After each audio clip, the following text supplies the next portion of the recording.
News. I'm Cholani Tulo Wepe. SABC News. The African Perspective. Your weekend escape starts with the Oasis with Nsaku Muhlanga. Music and fresh perspective.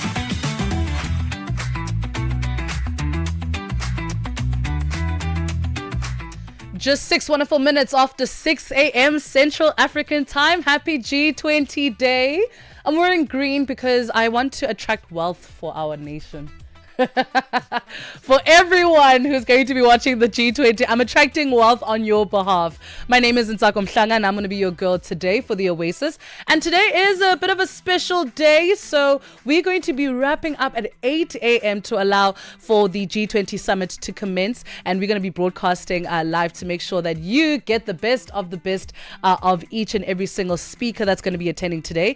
We literally have all the world leaders. So you know what it feels like? It feels like, you know, when your parents are about to welcome special guests in the house and they ask you to mop the ceiling and do the dishes from the back of the cupboard, and all of a sudden now you have to mop the grass as well or use the grass to paint the walls. But in the long and short of it, we do have amazing gardens now. Our roads are great. So hey, thanks G20. I mean, if that gets the service done, then why not? What's coming up on the show? We're going to kickstart the show with a conversation by Maria Lloyd. I'm excited about this conversation. She is a chief marketing officer at the Black No Chaser, all the way from America, and we're going to be unpacking her books, her career, and really one of the conversations I really want to have with her is how does one market themselves better to attract investment?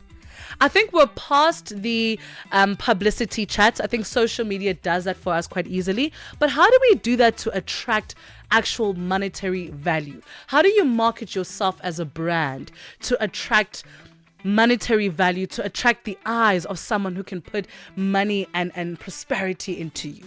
I feel like these are very important conversations. In the second hour, we're going to be speaking to Sapta, the A-class DJ. That's how I know him.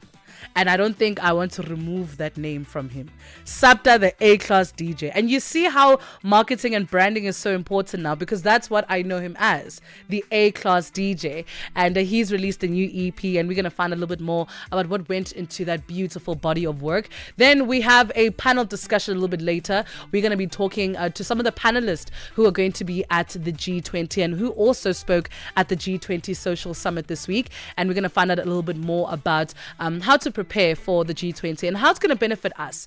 The average Joe on the road, you're probably wondering, okay, it's G20, but how does it impact me? And we're going to be unpacking all of that. On WhatsApp, we are +27634069126. This is the Oasis on Channel Africa with me, Nsaku Muhlanga. Thank you so much for choosing me to be your girl today. It's going to be absolutely amazing. We are kickstarting the morning with a great conversation with Maria Lloyd. So on social media at Channel Africa is where you can interact with us. It is a 6:09 Central African time. Welcome to the Oasis.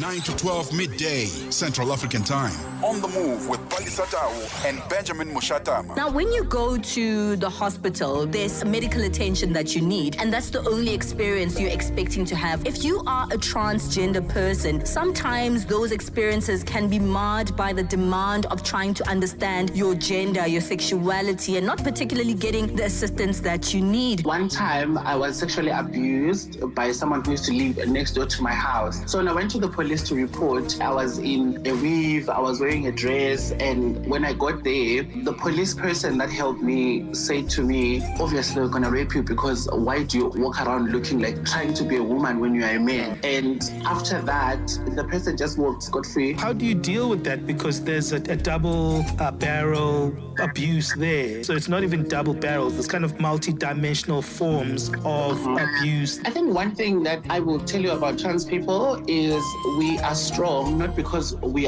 want to be strong, but because we don't have an option. It is what it is. The struggles that we face each and every day are like unimaginable. Keeping you on the know and on the move. Le monde entier a les yeux rivés sur Johannesburg. Les dirigeants des plus grandes économies mondiales se réunissent pour prendre des décisions qui façonneront les nations, les marchés et l'avenir. Vous savez déjà que Channel Africa sera sur place pour vous proposer des débats, des analyses et des points de vue essentiels. Suivez le sommet du G20 les 22 et 23 novembre en direct de l'Afrique. Restez connectés sur Channel Africa. Wake up with the Oasis. SABC News Channel 404 is your official host broadcaster for the G20 Summit. From 5:30 to 11 a.m., catch live coverage on SABC2 with continuous G20 programming from 5:30 until midnight on SABC News Channel 404. You can also stream SABC News live on the dedicated G20 pop-up channel on SABC+. Don't miss a moment of the G20 Summit with SABC News. Ease into your weekend morning. It's the Oasis with Nthako Muhlanga. Only on Channel Africa.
Into one great nation of love.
The Oasis with Nzako Mhlanga.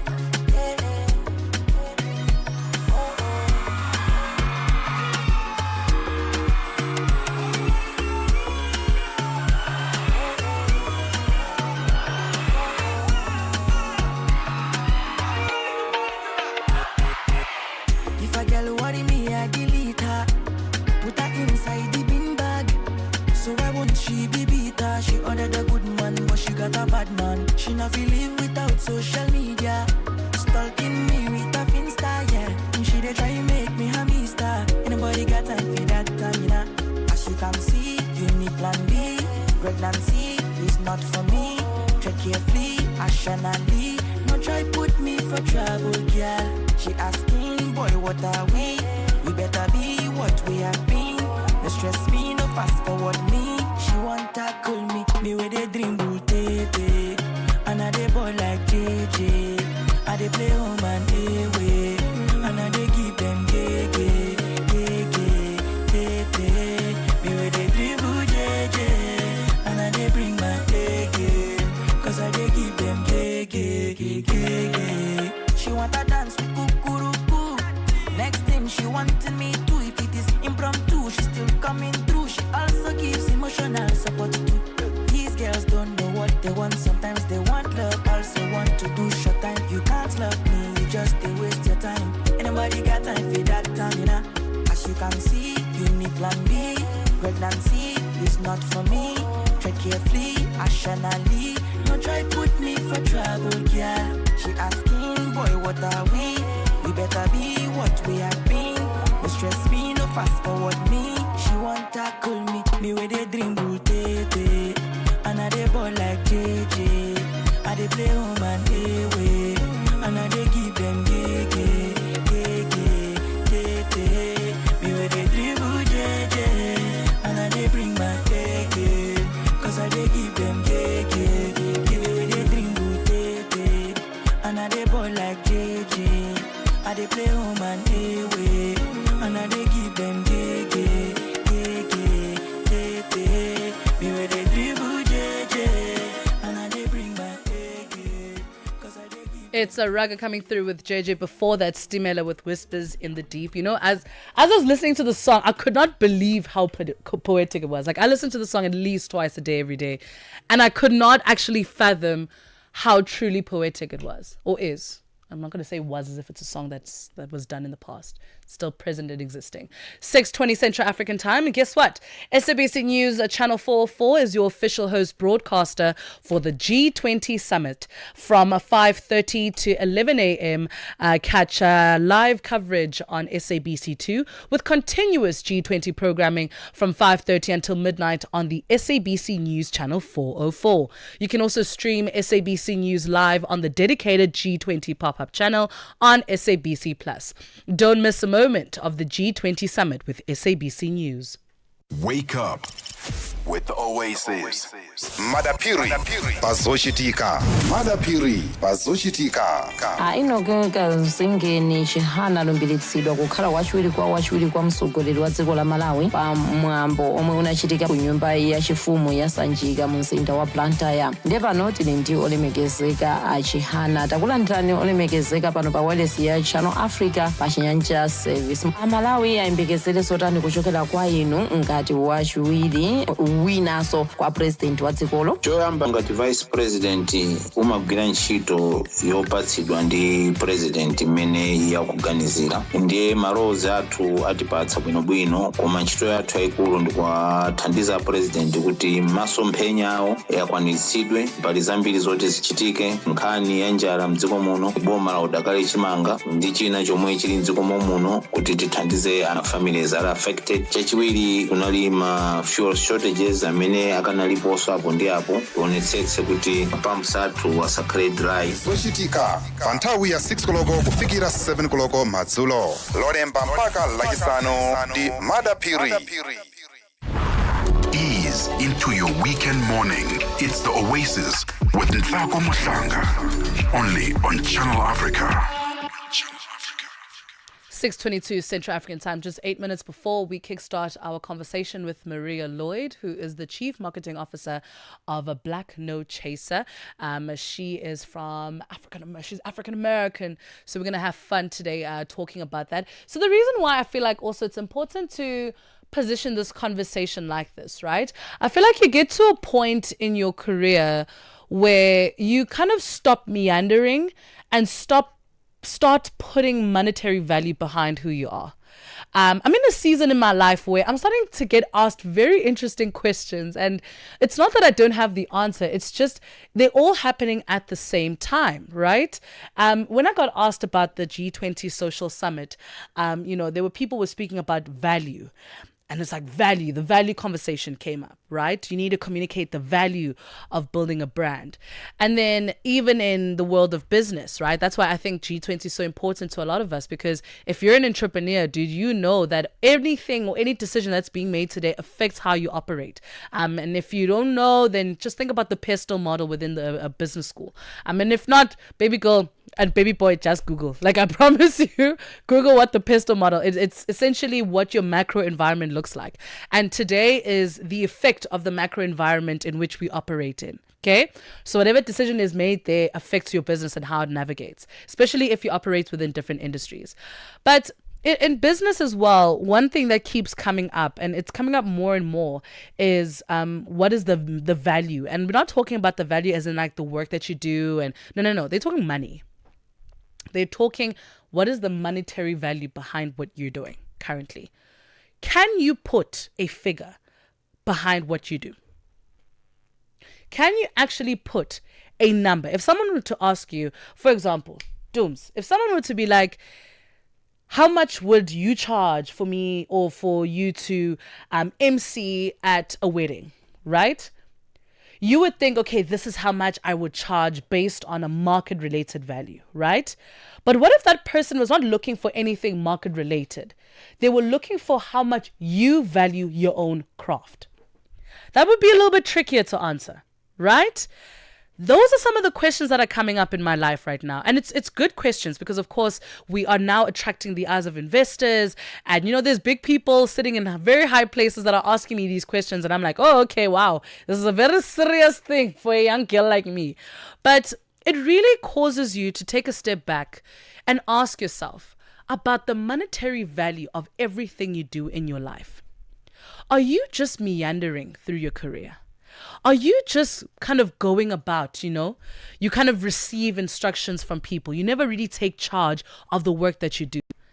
And that's how easy it is for people to put value on your work, as opposed to you, kind of putting that value onto your work. Does that make sense? So I feel like that's why this conversation is so important. And we're going to speak about that today. We're going to talk about just the small things. And it's not necessarily you putting value behind a product. You would charge amaskopas 50 cents, or you would charge your oil for 100 rand, or whatever the case is. I'm saying you. When your name comes up, what figures do people think about? When you think about the likes of one of my favorite people in the entire world, Bonang Matheba, inspires me like crazy. The moment you know that Bonang Matheba is going to be presenting, you know that it is an expensive event. Are you making your work cheap by not showing up to the value that you need to place to yourself? I'm just asking. So if you find out, and this is something as well that comes up in my life, people ask, why are you always wearing makeup? Why do you always look good? Because baby, when you know I'm coming there, you need to expect me to step on next. That's literally the agenda. That's the value that you provide. It's not what people place on, it's what you place on people, which inherently the output is what they assume about you. We are kind of tackling law of assumption in the reverse, right? You make people assume based on how you show up. And I can't wait for this conversation. I feel like a marketer is going to break it down in a more concise way. And that's why we're going to be speaking to Maria Lloyd. And of course, we're going to be unpacking her career as a whole. I think marketing people really do understand the agenda. They understand what it takes to put a brand out there, what a brand actually is and how to market it. But also, you can't market, a brand that also doesn't understand itself. And I think that's important for us today. If you are known as the mom who is, her kids are always dressed up looking good, they immediately assume that you are a straightforward mom. You are to the point, you are organized, everything of yours is in order.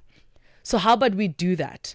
How about we make people assume things about you based on how you show up to them? It's kind of like creating your own rumor in a very interesting way. Let's talk about that. What do you want people to assume about you? Let me know on WhatsApp, +27634069126. It is 6:27. Let's squeeze in a jammy jam before we welcome our conversation with Maria Lloyd. I can't wait to chat to her and find out a little bit more about also as a country, in your respective country, what do we want to assume about you? What do we want us, the people who are not in your country, to assume about you? Great conversations happening after these. Wake up with the Oasis.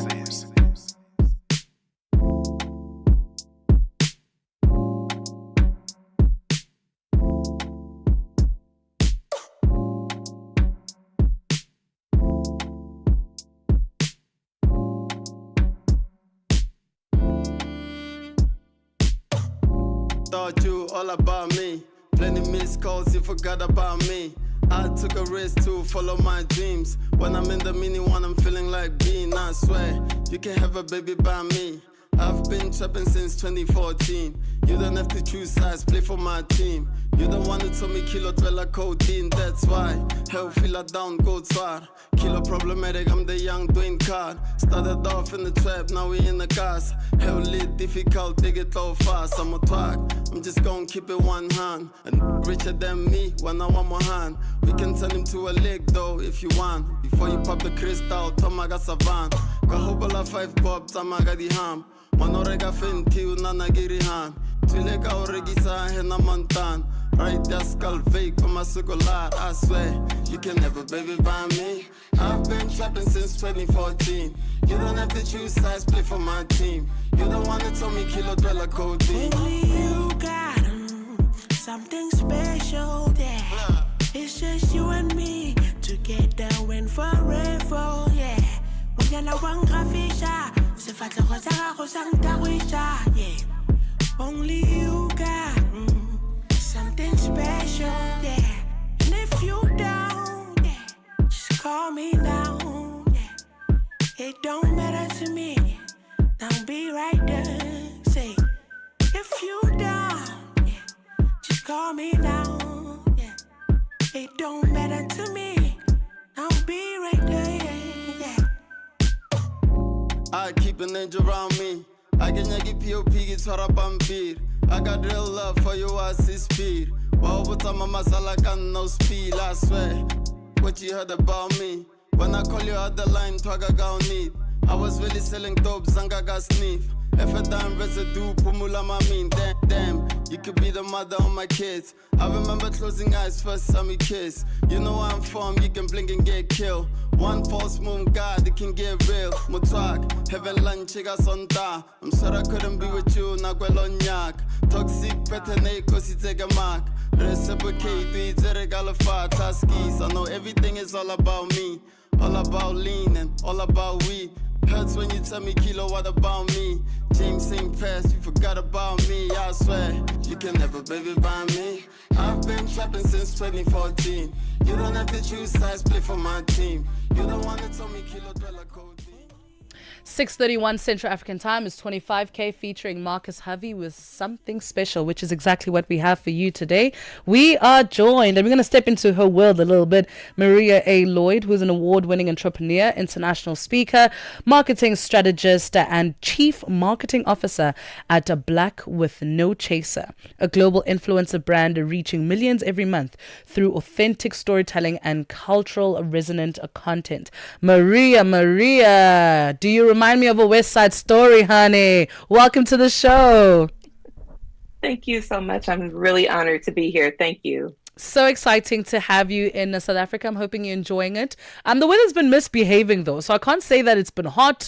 Sometimes you walk out with, a coat and then you have to take it off because it's too hot and then put it back on because of the rain. So I'm sorry about the weather. Oh, no apology necessary. It's actually winter in the US right now. So honestly, this weather is perfect. Amazing stuff. So 5 years into your life, you decided that you were going to step into the world of entrepreneurship. Talk to us about that.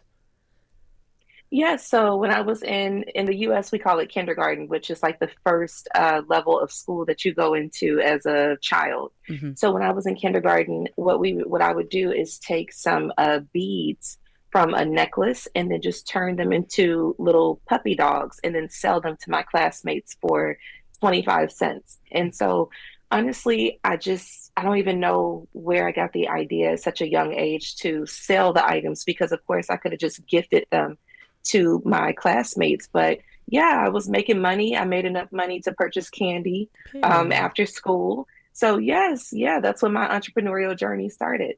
That is so interesting. I think you're tackling the ideal that, entrepreneurship, you're born an entrepreneur. Entrepreneurs are not made, they're usually born. And talk to us about now how the childhood hustles now shaped your world as a businesswoman. How did you navigate that? Yeah, honestly, I think the biggest thing for me is I learned very quickly the power of supply and demand, right? So in elementary school, it was the demand for a toy, something to keep yourself busy and occupied. But as I got into high school, for us would be grades 9 through 12, I learned the importance of, and I hate to be admitting this on air, but this is around the era when, pirating music, like downloading music for free, started to really take off. And so I learned the power of that demand for those what we would call burning CDs. Like we would take music from Napster or LimeWire were some of the platforms that I would use and put them all on a CD, like a mixtape. And yeah, I used to make a lot of money doing that. I mean, I also had a job in high school from age 15 through 18. I had a job. So I was making an additional amount of money selling these mixtapes, if you will, to my classmates in high school. So I really learned the power of supply and demand. When there is a demand for something and you are the supplier, you can make a lot of money. I was actually about to ask you, because there are different types of entrepreneurs, right? They are the problem solvers who act on the amount of problems that they are. They are the people who are the gap fillers, people who can see a gap and then kind of fill it. But it seems to me, based on what you're saying, that you are the demand entrepreneur. So you act on demand, which I think it's quite an interesting one, and it needs you to be quite in tune with the markets. How did we step into the world of marketing while also in entrepreneurship? Yeah, so honestly, I feel like marketing is a default for entrepreneurs.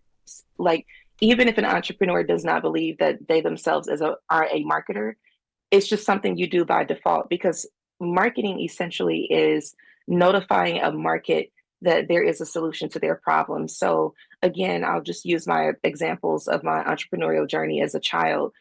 In the classroom as a elementary student, kindergarten student, you're bored, you want something to play with. So I am, letting you know, hey, here are some toys, some pet dogs that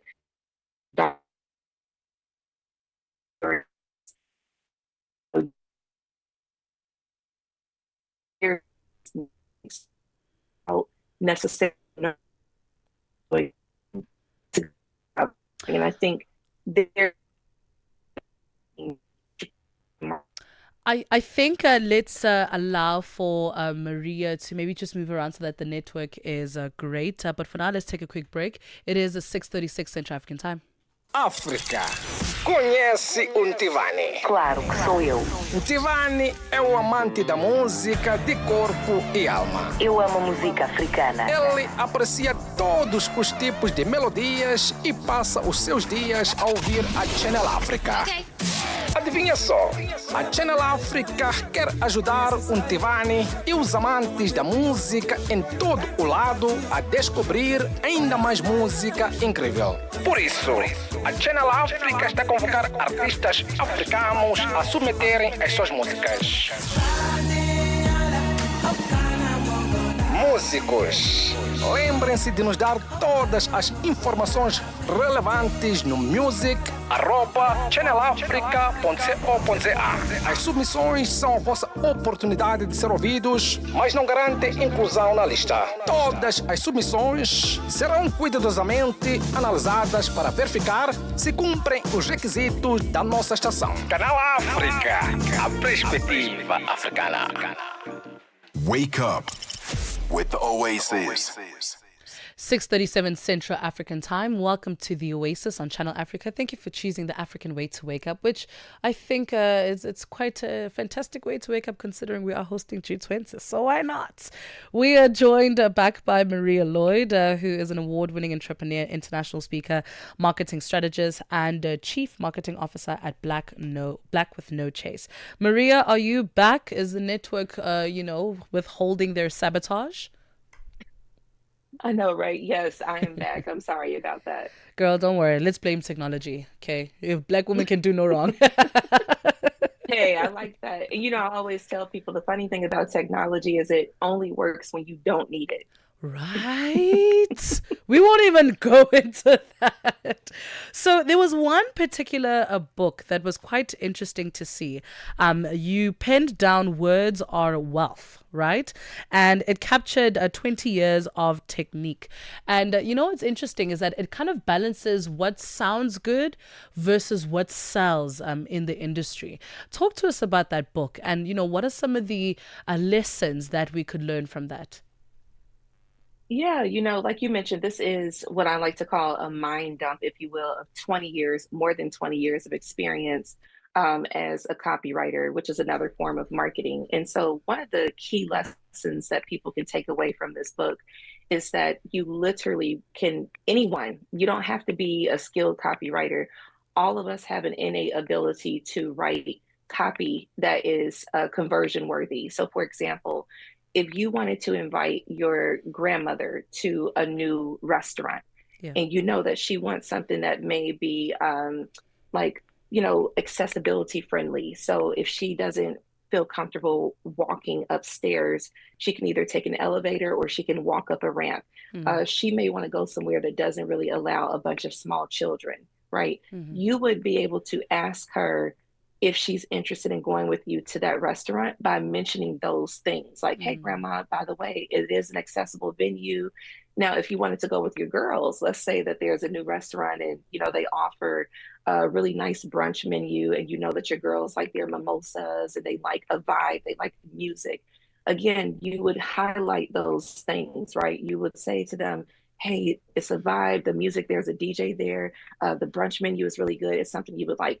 This is actually a form of copywriting, and we all do it every single day. Every single day. I wouldn't go to my grandmother and mention to her that they're playing, there's a nice DJ at this spot because that doesn't appeal to her. In the same way that I wouldn't tell my girls, hey, this place is accessibility friendly because they don't need that. They're youthful. So we all do a form of copywriting every single day in our communications. And I think that's the biggest lesson that you can take away from the book is that you are a copywriter. We all are. So yeah, I would say that's the biggest one.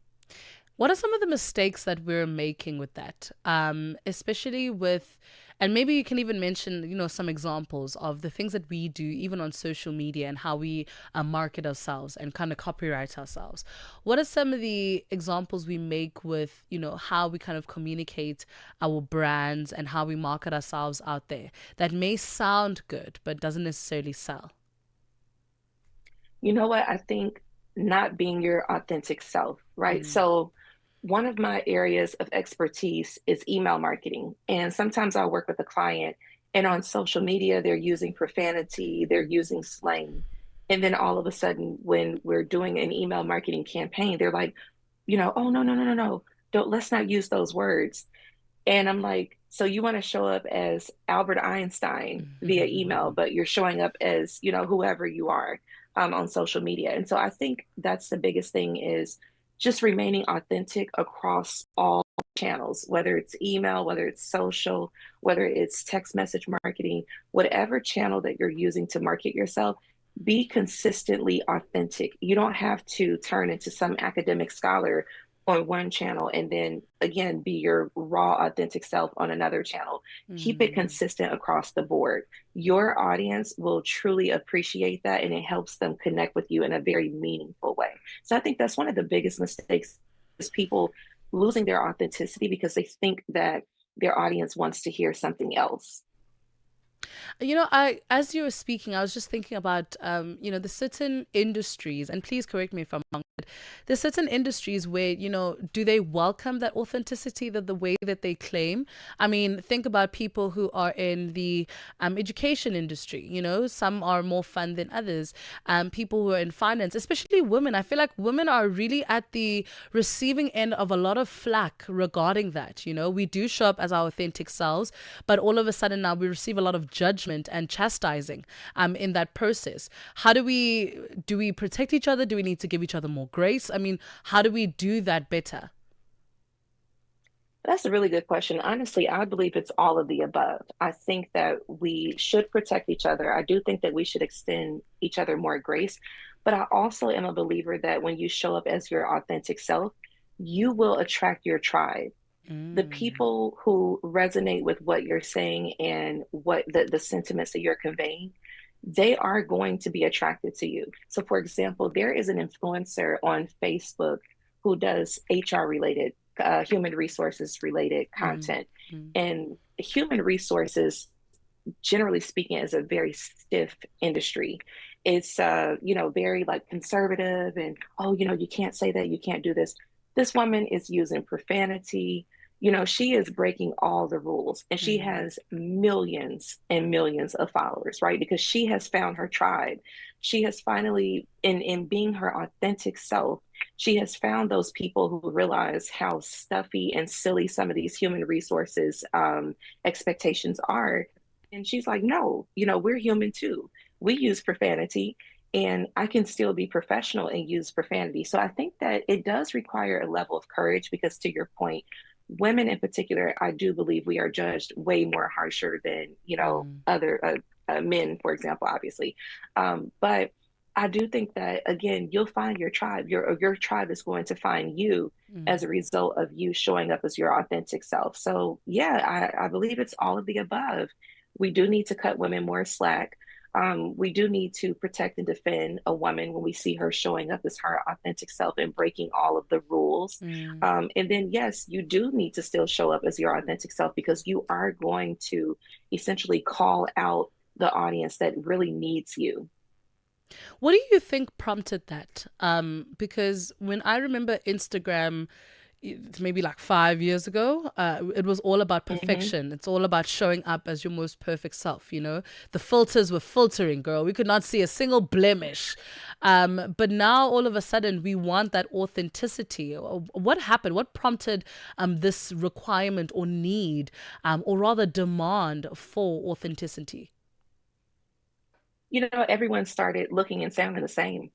I mean, and that gets boring. Every time you're scrolling on your news feed on Instagram, TikTok, Facebook, all the major platforms, if everyone is looking the same, doing the same duck lip photo, wearing the same lashes, wearing the same makeup, it just gets boring. And so I think that's what we're starting to see is that people are tired of seeing and hearing the same, sort of image and look. And so that's why that authenticity, why it's standing out now because everyone looks and sounds the same. Another reason why, in my opinion, is because of artificial intelligence. So once again, we're losing that authentic message, that authentic connection because a piece of technology cannot connect with a human being the way that a fellow human being can connect with a human being. So I do think it's those two factors. It's the fact of everyone basically cloning each other for a while. And so that got really boring. And then also now we've got this surge of artificial use of artificial intelligence. And again, the technology just can't connect with a human being the way a human being can connect with another human being. I am like dancing for joy in my heart because I was so worried during COVID that we would lose that. We would lose the need for human connection, Yes. for human, just human to human love and compassion. So the fact that we're desperate for it and it's showing up like this, I think my heart is dancing right now. It's doing cartwheels. Yes. So what can we look forward to in your world? I think now that we've made this connection, we would want to follow you and see what's coming up for you.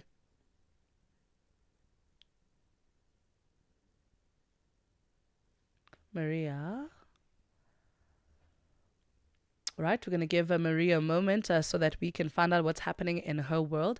We are looking forward to seeing what she has in store. I was worried. I'm not going to lie to you guys. It got to a point, I think it was late 2020, where I was like, are we ever going to get to a place where technology is just not going to hold that much weight anymore? But now people are desperate. There were all these webinars, these Instagram lives where people, kind of like feel like they're connecting. And it's like, no, it's not. That's not human connection. Human connection is when I'm standing in front of you and I'm talking to you and I'm engaging with you. And I was so concerned. I was so concerned about that. So the fact that we are at a point where we crave that human, authentic connection, it just makes me happy. It means the young people as well are safe. Maria's back. Maria, tell us, what can we look forward to in your near future? Yes, I think that the biggest thing will be seeing more of me in South Africa. That's the Period. first thing. I love South Africa. This is home for me. Honestly, I tell people all the time, this country feels more like home than the actual country where I was born and raised. I have a profound emotional connection to this country to the point where every single time I leave, I literally cry. And it's not just like a couple of tears. I'm sobbing when I leave here. So I think that will be the biggest thing is just seeing more of me speaking at events, more of me, showing up on social in this country, more of me, yeah, just here in this country. It just feels great to be here. I love South Africa.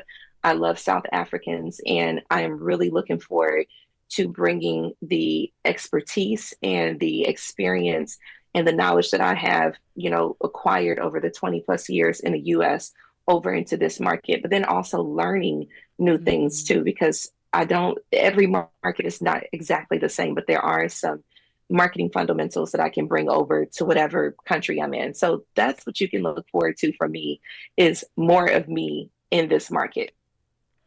And you know what's the beauty about human connection, Maria? Is that now I know you. Now you know me.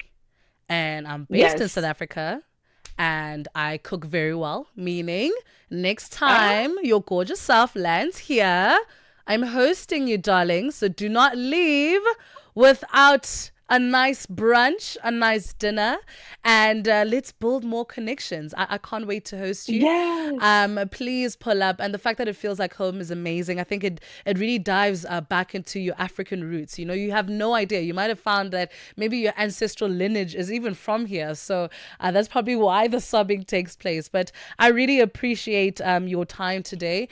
Where can we find you on social media? Yes. And first of all, I just want to say thank you so much for that invitation. I will absolutely take you up on that. So thank you, my darling sister. Social media. Okay. So you can find me on Facebook, just Maria Lloyd.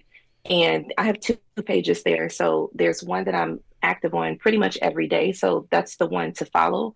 And then also on LinkedIn, same thing, Maria Lloyd. And then on IG, my handle is Meeting Maria. So no space, all, both words together. I'm on Instagram, but not really on there. But I'll check messages and stuff like that all the time. So yeah, that's where you can find me. And lastly, YouTube. I do have a YouTube channel.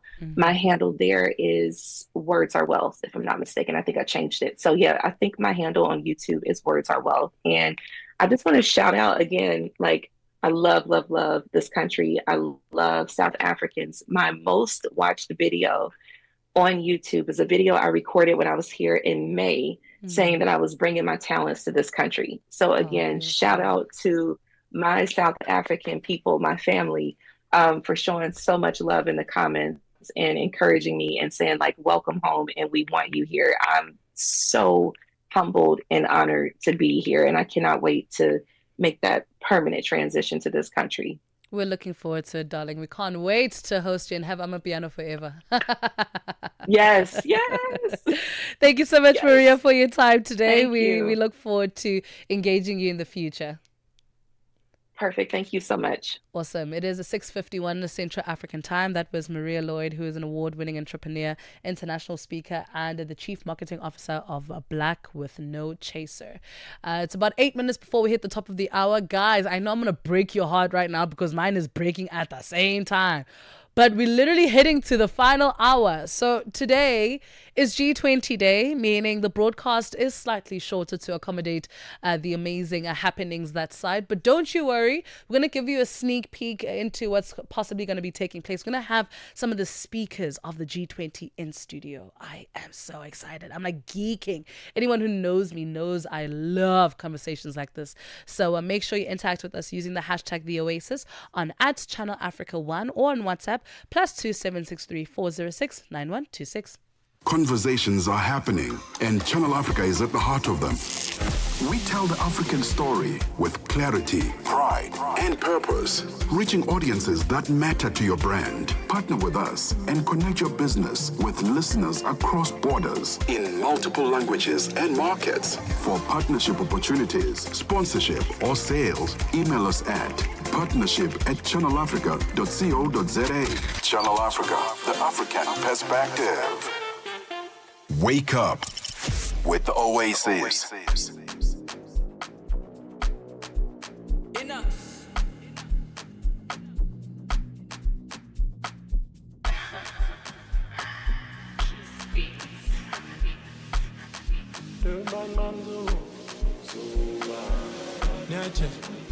Ni pique niache, Vanessa ni trompaka, anarudia tena. Niache, ni pique niache, Vanessa ni landaka, anarudia tena. Vanessa, ni nini inakuleta, ni nini ulisabwaka, ni nini inakuleta. Vanessa, ni nini inakuleta, ni nini ulisabwaka, ni nini inakuleta.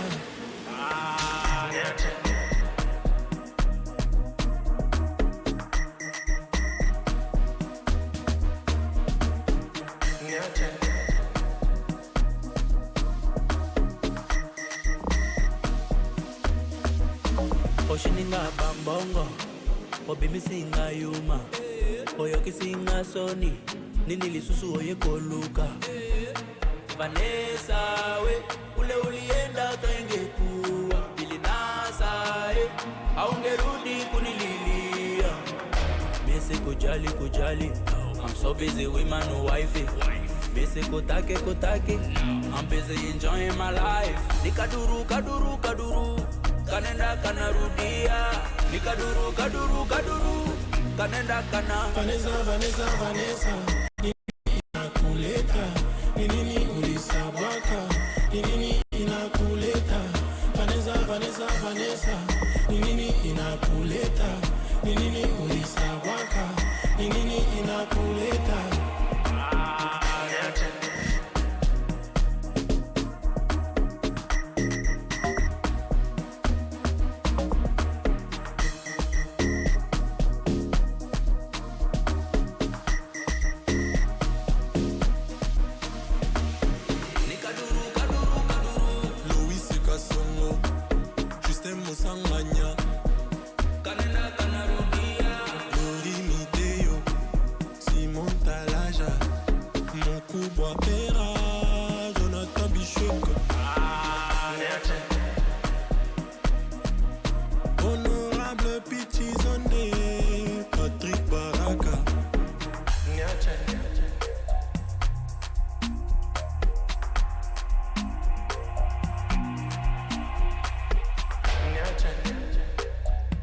Patrick Colombe, yeah. Diamanuar designer, yeah. Boss Vicky Motwani. Boss D. David Mangaya. África. Conhece o Ntivani? Claro que sou eu. Ntivani é o amante da música de corpo e alma. Eu amo música africana. Ele aprecia todos os tipos de melodias e passa os seus dias a ouvir a Channel África. Okay. Adivinha só, a Channel África quer ajudar o Ntivani e os amantes da música em todo o lado a descobrir ainda mais música incrível. Por isso, a Channel África está a convocar artistas africanos a submeterem as suas músicas. Músicos, lembrem-se de nos dar todas as informações relevantes no music@channelafrica.co.za. As submissões são a vossa oportunidade de ser ouvidos, mas não garantem inclusão na lista. Todas as submissões serão cuidadosamente analisadas para verificar se cumprem os requisitos da nossa estação. Canal África, a perspectiva africana. Ukatili wa kijinsia unaharibu maisha na kutenga jamii. Hutokea nyumbani, shuleni, kazini na mara nyingi kwa ukimya. Lakini hauwezi kuendelea. Ukiona, ongea. Ikiwa unaumia, funguka, kwa sababu kutofanya lolote sio chaguo. Sikiliza vituo vyote 19 vya redio kuanzia Jumatano ya tarehe 23 Julai kwenye mijadala, ushauri, tamthilia, maonyesho ya elimu na mahojiano na wataalamu, manusura, watunga sheria na nchi nzima iliyoathirika na ukatili wa kijinsia kwenye vituo vyako pendwa vya redio. Piga simu 0800-428-428 ili kuripoti unyanyasaji au kupata msaada. GBV ikomeshwe na wewe. Ujumbe huu umeletwa kwenu na shirika la SABC. Conversations are happening, and Channel Africa is at the heart of them. We tell the African story with clarity, pride, and purpose, reaching audiences that matter to your brand. Partner with us and connect your business with listeners across borders in multiple languages and markets. For partnership opportunities, sponsorship, or sales, email us at partnership@channelafrica.co.za. Channel Africa, the African perspective. Mornings made better with Peter and Asanda on Rise and Shine, weekdays 6 till 9. Ethiopia's planned Bishoftu International Airport, its scale, its timelines, and its potential to position the country as Africa's aviation leader. What will this mega project mean for Ethiopia's investment climate, job creation, and tourism? And how will it shape regional and global connectivity? Ethiopian Airlines is by far the largest airline in Africa and amongst the 30 largest in the world. Ethiopian Airlines owns the airports in this country. So, you just need to put that in context. Last week, they announced their results. They had transported 19 million passengers, something like $7.6 billion in revenue, which places them amongst the 3 most profitable airlines in the Middle East Africa region after Emirates and Qatar Airways. In fact, except for Ethiopian Airlines, virtually no state-owned airline in Africa today makes money. Many African governments make it difficult for airlines to operate efficiently and profitably. That includes South Africa, by the way. Mornings made better with Peter and Asanda on Rise and Shine. SABC News. The African perspective. Top stories, Asaba. The G20 summit kicks off in Johannesburg today, and almost 70 children have been killed in conflict-related incidents in Gaza. Good morning. I'm Jolani Tulo Webe. The first G20 Leaders Summit on the African continent will start at the Nasrec Expo Centre in Johannesburg, South Africa this morning. Over 40 heads of state and government and representatives of the G20 member states, as well as UN Secretary General Antonio Guterres, are attending the two-day summit. President Cyril Ramaphosa is expected to open the summit at around 10 o'clock Central African time this morning. We now cross live to our reporter Innocent Samosa, who is at the Nasrec Expo Centre. Innocent, a historic moment for the African continent. What is happening on the ground? Indeed, Jolani, a very good morning to you and our listeners. Leaders here are expected to set the tone for concrete commitments around inclusive growth, food security, innovation, and, of course, industrialization. Jolani, South Africa's presidency signaled intent to push the global financial architecture reform agenda, especially for the global south. Now, Jolani, we do know that there was an eye on delivering a meaningful outcome despite rising global tensions and questions about the relevance of multilateral forums. I'm Innocent Samosa, reporting live at the G20 leaders meeting in Nasrec. Meanwhile, South Africa's President Ramaphosa has urged African countries and the African Union to present a united front and push Africa's priorities at the G20 summit. Speaking at a reception dinner for African heads of state in Johannesburg on the eve of the first G20 leaders summit ever held on African soil, Ramaphosa said the moment must be used to advance the continent's collective agenda. As African countries, we therefore need to use the G20 to advance our agenda. South Africa correctly felt that we need to put the interests of our continent on the global platform. By harnessing our collective strengths, we do believe that we can continue to highlight the many issues that the African continent wants the world to address. Still on the G20 summit, a movement which has turned into a political party is expected to hold what it calls a peaceful protest near the venue of the summit. Operation Dudula says the summit will be in vain if South Africans continue to live in poverty and remain unemployed. A few days ago, the Deputy National Police Commissioner Tibelo Musikidi announced that the planned protest will be allowed to go ahead, but added that no one would be allowed to disrupt the summit. There are designated speakers' corners around the vicinity of Nasrec that have been identified for this purpose. We will therefore not allow any disruptions, lawlessness, and no damaging and defacing of G20 infrastructure, including posters.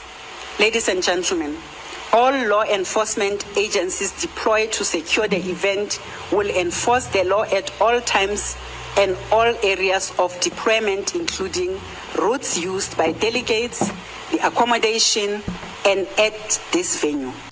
Moving on to other news, the UN peacekeeping mission MONUSCO says Islamic State-linked rebels have killed 89 civilians in multiple attacks in Eastern Democratic Republic of Congo's Lubero territory. In a statement, MONUSCO says the attacks were carried out by fighters from the Allied Democratic Forces in several localities of North Kivu province between November 13th and 19th, and the 89 killed included at least 29 women and an undetermined number of children. In one of the attacks, it said the rebels attacked a health center operated by the Catholic Church in Bwambwe, killing at least 17 people, including women who had gone there to receive maternity care, and setting alight 4 wards housing patients. Other violations committed by the rebels included abductions and the looting of medical supplies. And finally, the United Nations Children's Agency says almost 70 children have been killed in conflict-related incidents in Gaza since Israel's US-brokered ceasefire with Hamas took effect last month. Israeli troops have withdrawn from the eastern half of Gaza to where now they maintain positions. They have launched several heavy airstrikes against what they say are Hamas fighters opening fire. UNICEF spokesperson Ricardo Piers says child deaths have averaged to 2 a day. Yesterday morning, a baby girl was reportedly killed in Khan Yunis by an airstrike, while the day before 7 children were killed in Gaza City and the south. This is during an agreed ceasefire. The pattern is staggering. Recapping the top story this hour, the first G20 Leaders Summit on the African continent will start at the Nasrec Expo Centre in Johannesburg, South Africa this morning. For any news stories you would like to share with us, please do send an email to newsroom@channelafrica.co.za or call us on +27 11 714 4459. For Channel Africa News, I'm Jolani Tulo Wepe. SABC News. The African Perspective. Your weekend escape starts with the Oasis with Nsaku Muhlanga. Music and fresh perspective.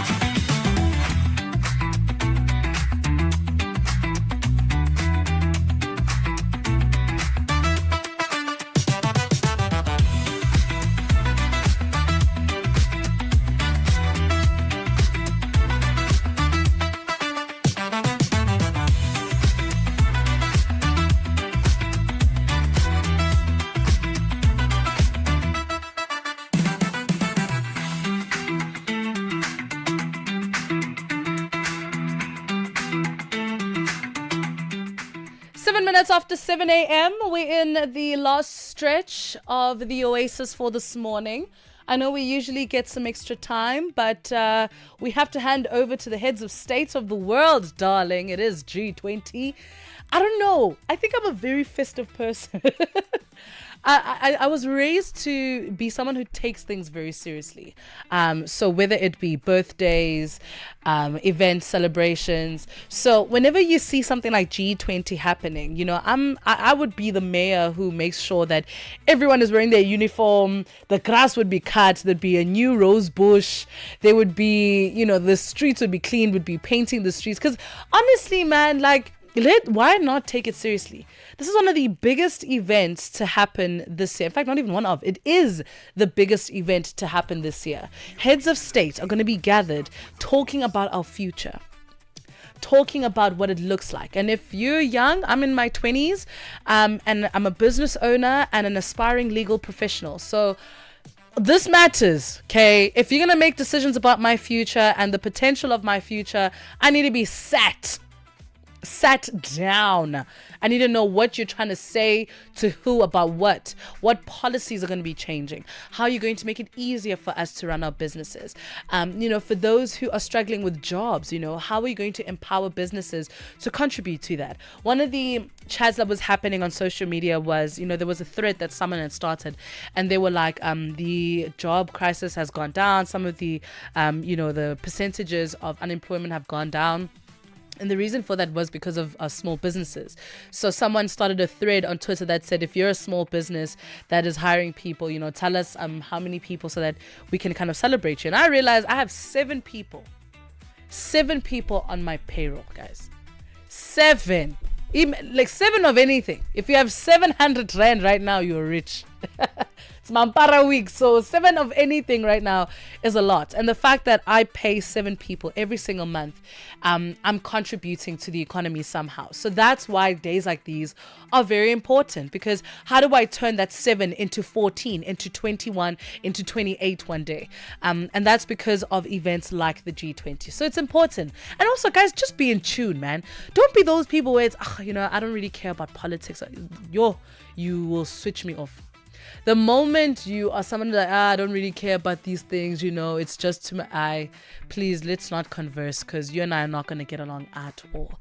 What's coming up in this hour, we're going to be chatting to Sabta, the DJ, and we have amazing guests that are going to be joining us later on in the show. We're going to have a panel discussion to talk about some of the predictions for this G20. Rumor has it there are a couple of announcements that certain heads of state are going to be making in terms of the investment that they're putting into Africa, considering our frenemies in the US decided that they're going to pull out and then pull back in.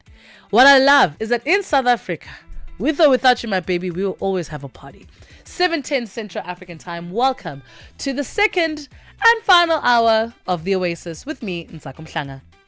Africa at Play with Neto and ETO Chemane. I've witnessed something fresh, something exciting, and something very inspirational from the president of the country, William Ruto. Whenever athletes are performing to their best level, he always comes on board to reward those athletes, be it football, be it athletics, and not leaving it up to the sport ministry. The president realizes that sports is a business, and for that reason, he also reduces the number of people who are jobless, because sports now is such a serious business, and for that reason, commercialization of sports is a major way of improving or increasing employment opportunities for the young people, and that is why the president has been very persistent in trying as much as possible to inspire more sports personalities to reduce the baggage of the people who are struggling to get job opportunities in the country among the young people. Francis FM Mutegi, our correspondent from East Africa in Nairobi, Kenya. Live every day and Sunday from 2 to 5 p.m. Central African Time. The G20 Summit through African eyes, live updates, and expert voices only on Channel Africa. SABC News Channel 404 is your official host broadcaster for the G20 Summit. From 5:30 to 11, catch live coverage on SABC2 with continuous G20 programming from 5:30 until midnight on SABC News Channel 404. You can also stream SABC News live on the dedicated G20 pop-up channel on SABC Plus. Don't miss a moment of the G20 Summit with SABC News. Wake up with Oasis.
Wake up with the Oasis.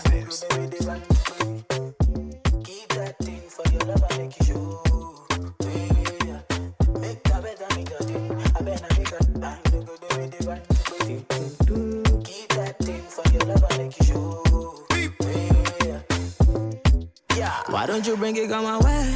Hold me around my waist. You can take it slow, baby. Control the pace. Way I rotate, baby, that's a little taste. Way I rotate, I'ma put you in your place. Bad girl, no delay. Baby, let's shake. I don't wanna stop, baby. I don't need a break. For the rotate, you know I don't wanna wait. We can go late, make my body celebrate. I just wanna back it up on beat. Say your name in key. I know what I want from you. You know what you want from me. I just wanna back it up on beat. Say your name in key. I've been waiting on it all week. So tell me where you wanted me to be. Yeah. Freeze at your back, the way I like it, can't deny. Your body bang like dynamite. You the feel I'm your kind of nice. See me, eye to eye, we go back to back, we go 9 to 9. Body on it, dynamite. Take you to my posy, we can finalize. Backstroke on it, swimming in the kitchen till the bus. Do everything to me, but baby, don't stop. You don't even need my consent, killing me, baby. I just want a little bit of your time, make a day so. Make we day tonight, take a joke, call up you. You can call me every time you want more. Move that thing, come rest on me now.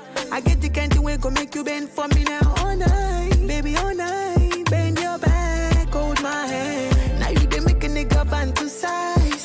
I feel Johnny now you're even now. It's alright, realize. Come on time, you're my vibe. I just wanna back it up on beat. Say your name in key. I know what I want from you. You know what you want from me. I just wanna back it up on beat. Say your name in key. I've been waiting on it all week. So tell me where you wanted me to be. Yeah. Freeze at your back, the way I like it, can't deny. Your body bang like dynamite. You the feel I'm your kind of nice. It's my baby girl Tyler featuring Wizkid with the Dynamite, which is exactly what you are if you're choosing to listen to us right here on Channel Africa. And I'm looking forward to the conversations we're about to have. We've got about 40 minutes left of the show, but we're going to make the most of it. But for now, the SABC News Channel 404 is your official host broadcaster for the G20 Summit. From 5:30 to 11, catch live coverage on SABC2 with continuous G20 programming from 5:30 until midnight on SABC News Channel 404. You can also stream SABC News live on the dedicated G20 pop-up channel on SABC+. Don't miss a moment of the G20 Summit with SABC News. Zilipendwa na Abedi Jean de la Croix. Leo tujadili kuhusu chipukizi wanaoimba nyimbo za wasanii wengine. Unadhani hili linatokana na nini, Omari? Nadhani kweli kwamba tukizama muziki ya sasa hasa wasanii ambao ni chipukizi, kwa kweli kwamba yani karibu kutoka muziki wao wenyewe, lakini wanakuwa wanapenda kuhubiria muziki ya zamani za muziki ya wengine ambao ni taimbo. Wengine wanadai kufanya hivyo ni kupromote vipaji vyao haraka ili waweze kujulikana. Je, yawezekana kukawa na ukweli wowote au ndio kukosa kabisa kipaji cha kuandika mistari? Ndio, hiyo unaona kwamba msanii anapoazimia kwamba kuchukua wimbo mwingine wa msanii mwingine na kurudilia yani mara mbili sivyo, haionyeshi kwamba yani ndo wanaanza kazi ya muziki aidha nini, lakini ukiangalia kabisa asilimia kubwa utakuja kuona kwamba wanakosa ile mawazo ya kutunga muziki. Zilipendwa kila Jumamosi kuanzia saa 12 kamili majira ya Afrika ya Kati hadi saa 1 kamili majira ya Afrika ya Kati. Wake up with the Oasis.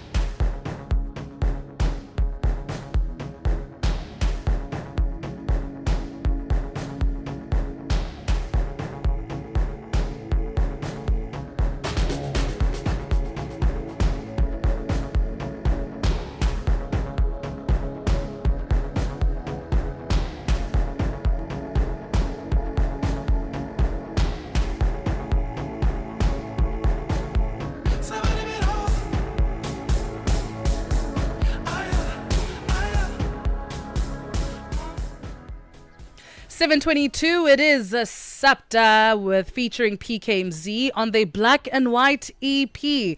So I know him as Sapta, the A-class DJ.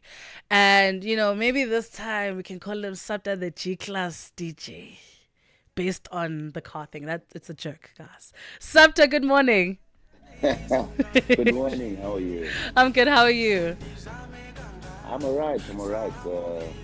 I hope I'm manifesting for you, man. You are. It makes sense why I woke up this early to join you. So, yeah. Right. Thank you so much for joining us. So looking at the cover art, it's quite obvious why it is black and white. But talk to us about this EP and why is it so special? I mean, I can see why, but tell us why. Look, I mean, it's been a long time coming. Been working with PKMZ for quite some time now. On music, he's been pushing his own stuff. You know, I've been pushing my own stuff. And we've got a similar understanding of where we want to go and the kind of music that we want to, put out there. And when we got together beginning of the year and we were just planning on how we're going to work in 2025, we decided that as much as we're gonna work on our own individual stuff, how about we start collaborating and start pushing something that is going to be an identity for both of us. And our identity really is about spirituality and also just, getting in the vibe, bringing in that energy. And we've managed to do that, with the EP. On the EP, you've got a song called Emma Kosine, which is very spiritual, but also, quite vibey. Then you've got Izolo Lam that talks about your ex and trying to get over your ex, but your heart is not allowing. Your heart is just saying, I want to go back to this person. And it's such a vibe, man, in terms of the production, in terms of the feature as well, working with Uzema Geba. Yeah. So this project is one that is very, very special to me and to both of us, myself and PKMZ. Especially the one that's playing now, Zololam, right? I mean, these are everyday things that people are going through. Hey, especially now that December's here. Hey, you're thinking of spinning the block. I hope no one's trying to make those decisions, guys. People are exes for a reason. They let them stay there. What's wrong? But how does it work now? That's the thing. Your mind is saying, I'm over this person, but your heart is saying something else. And sometimes it's understandable that it may take time for some people to get over certain exes. Yeah. And also considering that the streets are not friendly, it's not easy to find love nowadays. So better the devil you know. Imagine, guys, now you're with devils. My word. Back to the music. Tell us, how does it work now? Because When you guys are in studio and you're collaborating, I can't imagine it in my mind. So please walk me through this. How does it work when you are both DJs? There's that one beat you're hearing. There's another rhythm that someone else is hearing. How do you marry the two together? What is your creative process? Think about it as a team. I'm a radio presenter as well. So a radio presenter plays their part, a co-host plays their part, a content producer plays their part. And if the conversation or the production or the content space is or idea is comes up or comes from the content producer, then as a presenter you elevate the idea if you like the idea, right? And then the technical producer will also elevate the idea. So ultimately you get to this product that sounds good on radio for the person who's listening. So it's essentially the same thing. So if I start a beat and then PK will come on and then he add his own stuff, and then I come back, I add my own stuff, and then we bring a vocalist in, and then the vocalist comes in, then they start singing, and then we break it down in terms of that as well. I mean, PK's got his strong points, I've got my strong points when it comes to making music. So we just bring them together as a team, and then we create, I guess, this magic. And how do we want people to feel, when they listen to this amazing body of work, which I'm really glad you did. I think we've kind of exhausted the singles now. We want a full body of work. We want to experience the music with you. How do we want people to feel? I just want them to, because I know that when I thought of the EP and how it's going to be put together, it really was, I want a person to be able to express all of the emotions,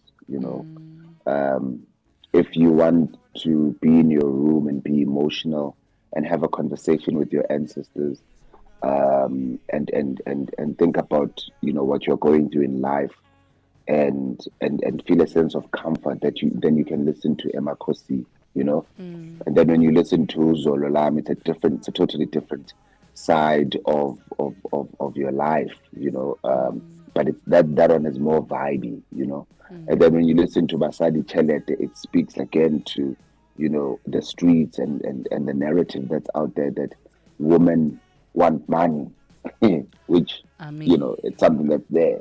Women love money.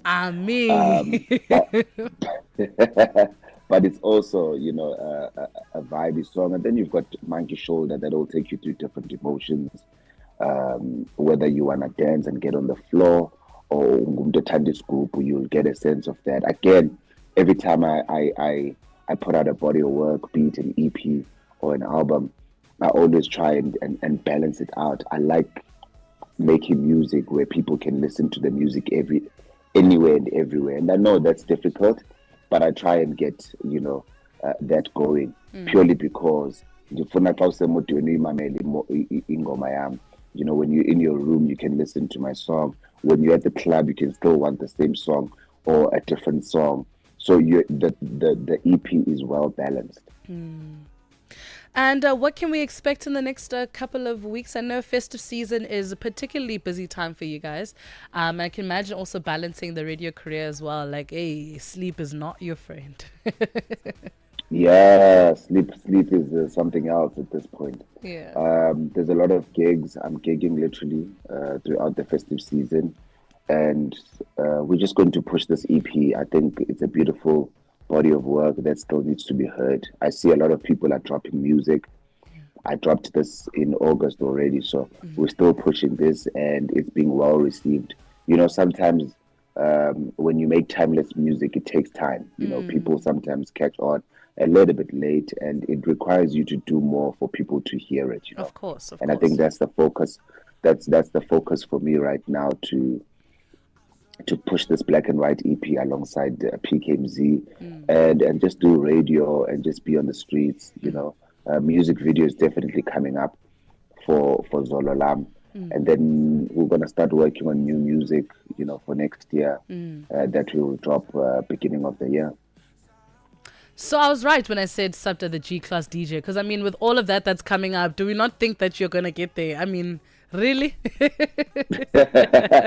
Look, I mean, the concept of A-class is not really about the car. It's really about a lifestyle. You know, it's really about making sure that my radio is at A-class level.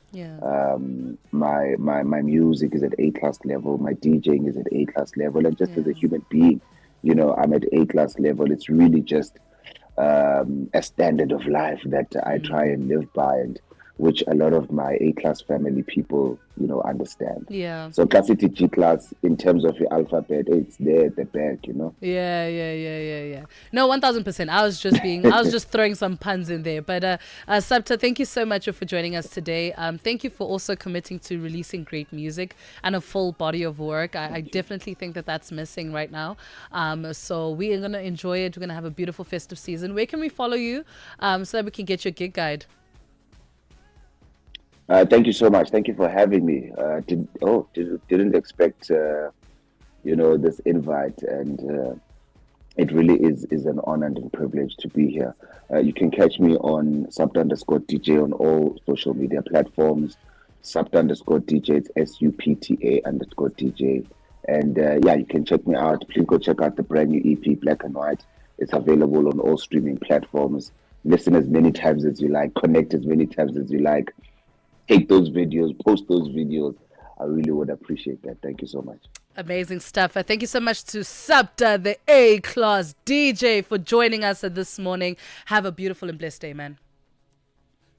Thank you. Same to you. Awesome stuff. It is 7:32 Central African time. I'm going to take a short break, and then we are going to seemingly move into our panel discussion ahead of the G20 that is taking place today.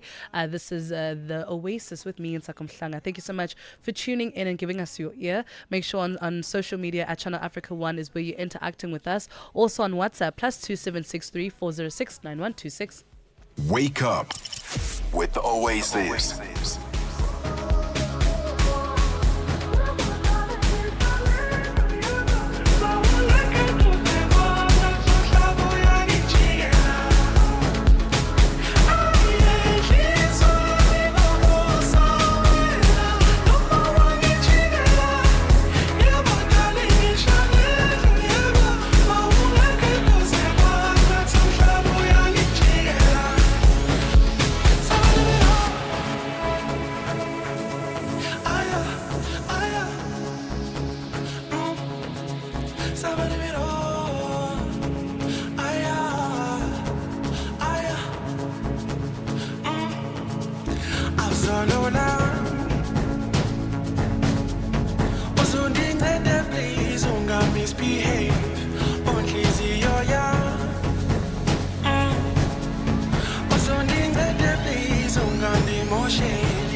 Wake up with the Oasis.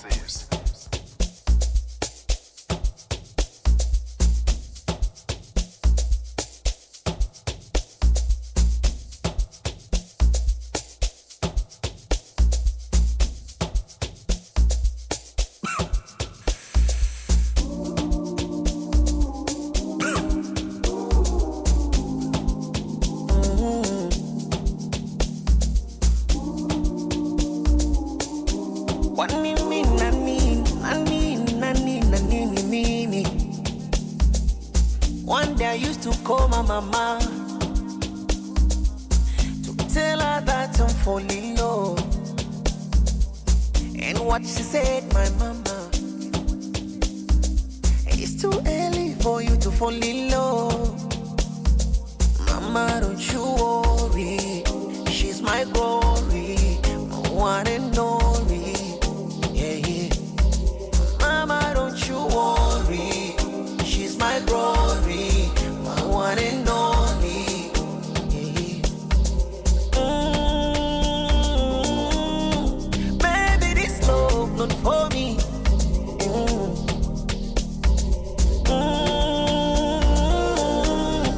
Baby, this love not for me. I'm single. Do you know that I'm single? I'm single again. Who knows I'm single? Oh yes, I'm single. Ladies, I'm single again. I'm single. Who knows I'm single?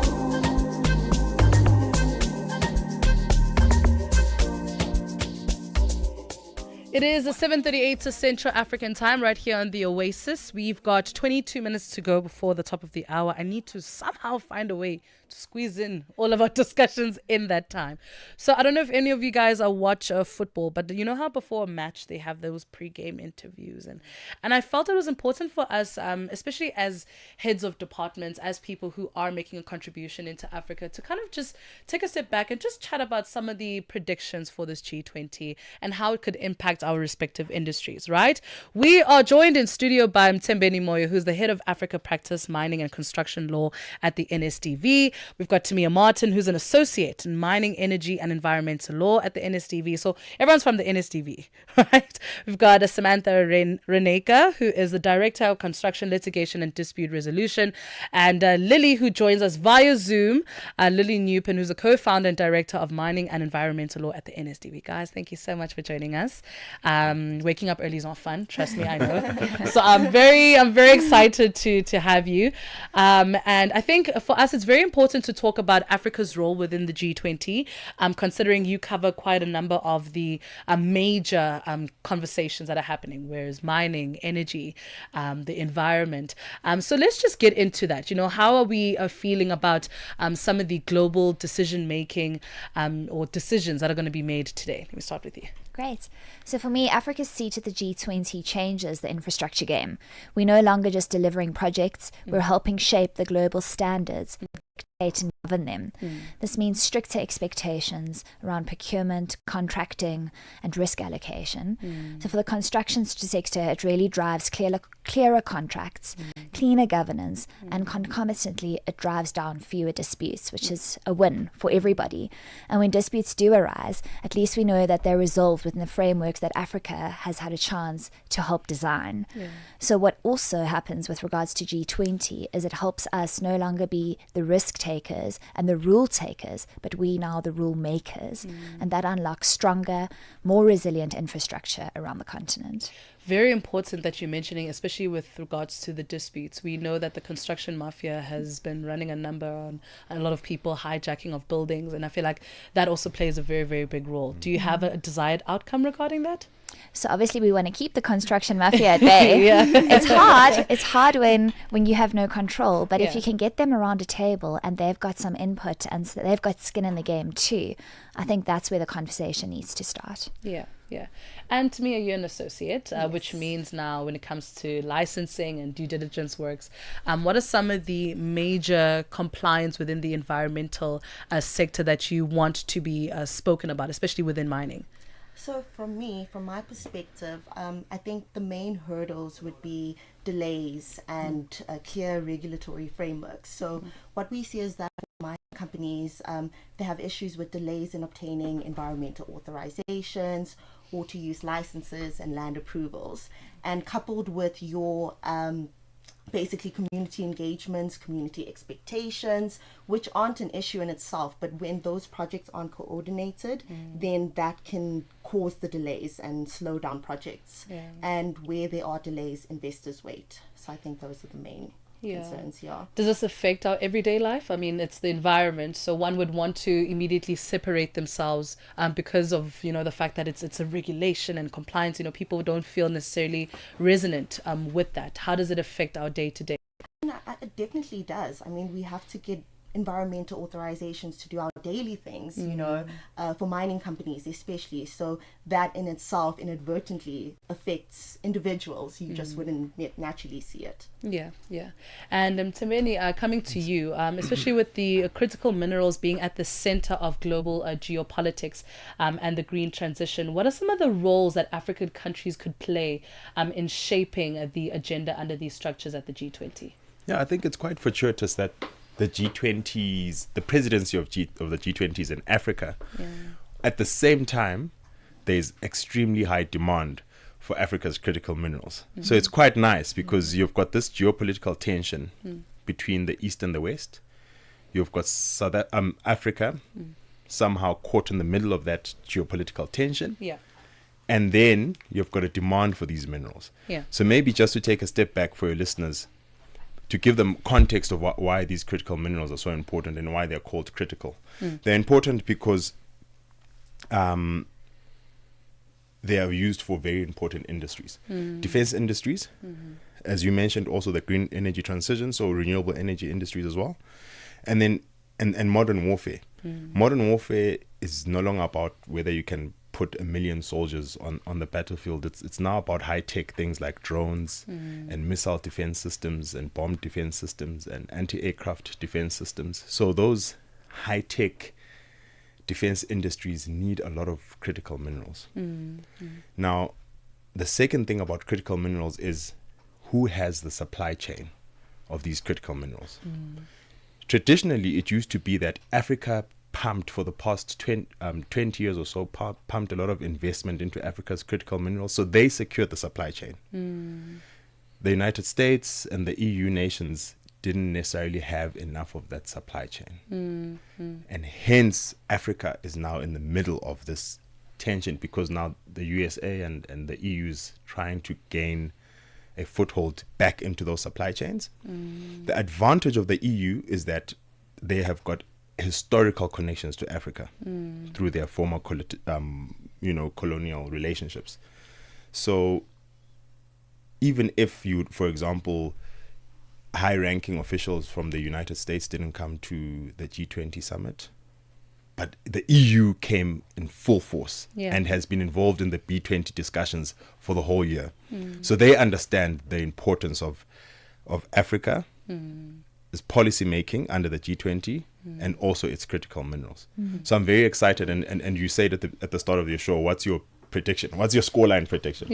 I think my scoreline prediction would be a very close working relationship between Africa and the EU. I think when the president of the United States came into power, he challenged the new Donald Trump. He challenged the EU to spend up to 5% of its GDP on defense industries. They haven't been doing that for more than 2 to 3 to 4 decades. Now, if you're going to spend that much money on defense, where are you going to get the minerals from? You need to get them from Africa. Sure. So my scoreline prediction is a very close marriage between the EU and Africa. And I feel like this also ascertains our position in the world, right? And how we participate in the world. I think we've been on a very consumerist position, right? And kind of receiving whatever the world is throwing at us. And the fact that we're not only hosting it, but we're positioning ourselves as the people who can, make the decisions about the likes of minerals and policies and just generally how we operate socially. And this is where I want to bring you in, Lily. Thank you so much for joining us via Zoom. For the local community, for the unions, for the governments, I feel like we all pull in different direction in terms of how we participate socially. How does that license now look like in the now G20 era? Yeah, so firstly, thanks very much for having the entire team. A couple of the leads from NSTV. You can see from our positioning that we focus on the mining, the renewable energy, and the construction space. And this is where specifically all these types of stakeholders play a major role. And I think not just in South Africa, but I guess across the globe, one needs to really, and I think particularly more so now, one needs to start looking at these stakeholders' involvement and inclusion right at the beginning of these projects. No longer is it just about industry running or government running the industries, specifically construction, mining, etc. It's now you've got to actually have sign-in and buy-in from local communities, from unions, and from all these stakeholders right at the very beginning. Otherwise, there really will be major delays. And I think specifically from a South African perspective, we will find it very hard to find investment coming into our country. So I think the G20 really creates this incredible platform for us as South Africa, given the fact that we're hosting it and we're the first African, kind of country to host it. To be able to highlight our capabilities, highlight our skills, highlight, as Metembeni said, the fact that we have the critical minerals in the ground, highlight the fact that we are, in fact, a true global player, and then make sure that we bring all stakeholders onto the platform right at the beginning and involve them and engage, with one another right from the inception of such projects. And I guess that's really the exciting part. You spoke about how bringing in stakeholders is very important, but I think it's also the individual that will considered be the average Joe to see themselves as a stakeholder. When you look at how policies and bills are run in our country, in South Africa, for example, there's the white paper method, the green paper method. There's a time where, they need the public to make their input. So it's not even legally, we identify that even you as an average person sitting in your home make a difference in our policies and make a difference in how the country is run. So I'm really grateful for that. Before I ask the very last question, we're going to have to cross over to Nasrec to find out what's happening there. It seems to be a buzz. I can imagine, guys. I don't know. I feel like it took me back to my house. When you're about to welcome really important guests and your mom brings out the cattle boys and brings out that plate and that casserole dish, and now you have to be on your best behavior. You were beefing with your sibling last night, but today that's not happening. I think let's take a moment to cross over to the team at Nasrec. It is 7:50 Central African time. Ukatili wa kijinsia unaharibu maisha na kutenga jamii. Hutokea nyumbani, shuleni, kazini na mara nyingi kwa ukimya. Lakini hauwezi kuendelea. Ukiona, ongea. Ikiwa unaumia, funguka, kwa sababu kutofanya lolote sio chaguo. Sikiliza vituo vyote 19 vya redio kuanzia Jumatano ya tarehe 23 Julai kwenye mijadala, ushauri, tamthilia, maonyesho ya elimu na mahojiano na wataalamu, manusura, watunga sheria na nchi nzima iliyoathirika na ukatili wa kijinsia kwenye vituo vyako pendwa vya redio. Piga simu 0800 428 428 ili kuripoti unyanyasaji au kupata msaada. GBV ikomeshwe na wewe. Ujumbe huu umeletwa kwenu na shirika la SABC. Keep Africa in your hands. Connect to our website for all your news, sports, and cultural updates. channelafrica.co.za. Rejuvenate your mind. Rejuvenate your soul with the Oasis. 7:51, just 9 minutes to go before we hand over to the G20 team, the team that is going to be holding things down at Nasrec. And Peter Ndoro, I didn't expect, I mean, come on. Who else would they call for such a task, man? How are you? You flatter me. How are you? Good morning to you. I'm fantastic. Do you know, there's a real buzz here at Nasrec where everything is going to be unfolding later today. And I guess for most of us here, we're going to be waiting keenly for President Cyril Ramaphosa, who's been leading the G20 in terms of the summit year. And he's going to be briefing us, the nation, at, we hope, around about 10:30. And then from there, they go into closed sessions. So we're going to be guessing most of the time what they're talking about, what they're deciding, what they're agreeing. Most of the work has already been done by the Sherpas, by the foreign affairs ministers, the finance ministers, Reserve Bank governors, and the various tracks during the course of the year. And this weekend really is about the leaders putting pen to paper and saying, this is what we've agreed on, this is what we hope to do. So we have this special broadcast. We're going to be covering all of that, talking to analysts, commentators, and people who really do understand why the G20 is not just a South African story. Why the G20 is not just a South African story, but a pan-African story in every sense of the word. So that's what we'll be doing, and I look forward to having long, interesting conversations for the next 4 hours, 8 to 12, and with Tsepiso Makwetlo. She's my partner in crime today. Amazing stuff. And you're looking great, guys. The setup looks amazing in your colors. You're wearing black, and I see the blue suit. Anyone that you might want to speak to today? Innocent Semosa. Innocent Semosa, our business news reporter, and he's with us right now. Innocent, there are many tracks in terms of the G20 during the course of the year. I think a lot of people think it was just these 2 days, but there's been a lot going on, and business has been one of them, hasn't it?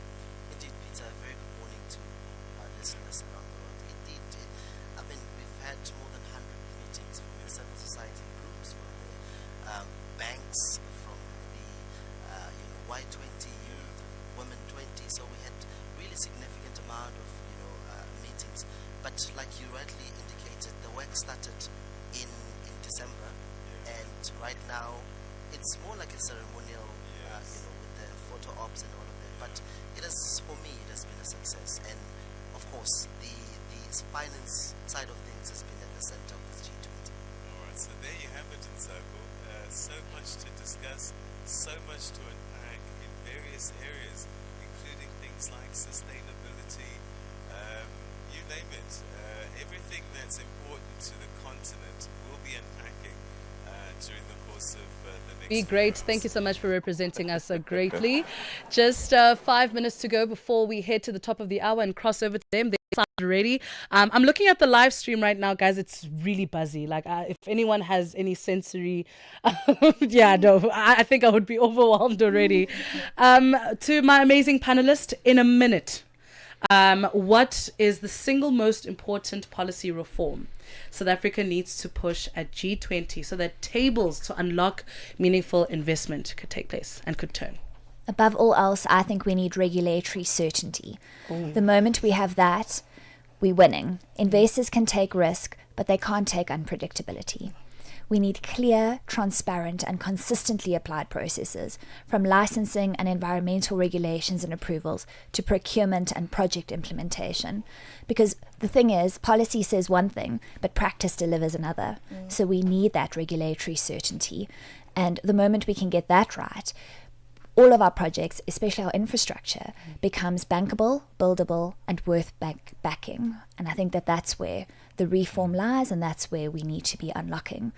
And what's very important is for our presence at G20, we need to stop being symbolic, and it must stop being a nice to have. We need to become powerful, and it needs to be a need to have. So therefore, I think we need to stop saying things. We need to, let's do what we say and say what we do. Beautiful. Thank you so much, Samantha. Tamia? Just touching on Sam's point, for me, it would be clearer or consistent application of regulation and clearer timeframes. I think from an investor perspective, investors want to know what the next steps are and when are the steps, like what are the steps and when are they going to happen. So I think from that perspective, from a practical perspective, having that regulatory certainty is very key to getting investment. But it's not all gloom. I mean, from the Department of Mineral and Petroleum Resources, they recently announced that there's a new cadastral system underway. So it's clear that the department sees that there's a need for reform. So I'm just hoping that this G20 brings about that like certainty and that oversight to almost implement those new systems. Thank you so much, Timmy and Tibidi. I think for me, it's to get that there's an elusive medium that we as mining or people who represent businesses are chasing. Government and communities want to benefit from their minerals. If you read almost any mining law, it will say that the government is the custodian of minerals on behalf of the people. Now, on the one hand, when there's a massive sudden demand for a specific or for a group of specific minerals, like these critical minerals, then governments tend to say, okay, then I need to regulate them. I need to derive the most benefit from them. And their constituencies who vote for them also say, we want our worth here. Yeah. So what they then do is they will push local content laws, which means if you're supplying goods and services to the mining sector, you need to be owned by maybe 51% by locals. Or so that's what is happening actually throughout French-speaking Africa. Or they'll say, we need a certain percentage of the mining project being owned by the government or by an indigenous citizen of that country. That's on the one hand. And then on the other hand, businesses will say, well, you need to make it easier for us to mine. So my call to policymakers, and it's difficult, and that's why they're presidents and that's why they earn the big bucks, right? Is you need to find that middle. Because while critical minerals are critical, they're not necessarily rare. In other words, you can find them in Australia, you can find them in Canada, you can find them in North America, you can find them in Australasia, you can find them in other continents which are also known for mining as well. And if it becomes too difficult, too onerous, and too highly regulated, we might miss this critical minerals rush and boom. And then these miners, because they are businesses at the end of the day.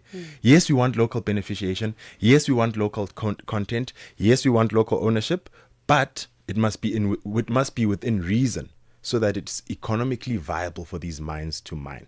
So my sort of like rallying call to the policymakers at the G20, especially around critical minerals, because it's such an important topic right now, is find that middle.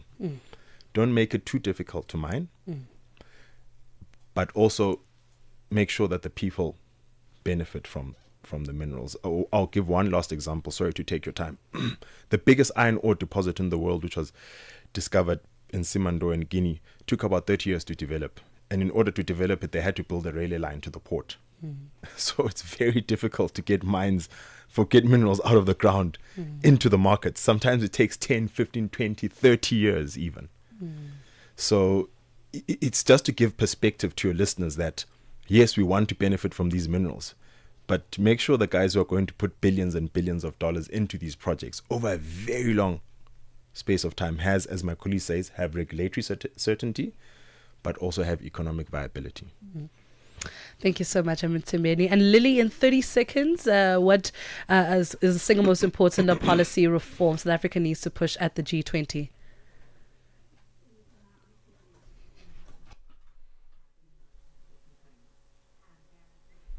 Predictable and fast approvals. I honestly believe that is going to be absolutely key to ensuring investment is brought in. And very importantly, for investors and the international stage to understand that our government and our regulators really are open to engagement. We've got policy in place. Yes, there need to be some amendments, but they really are open to engagement. And so I would encourage anybody who is looking to invest in South Africa or on our continent to engage, understand the rules of the game, and get involved.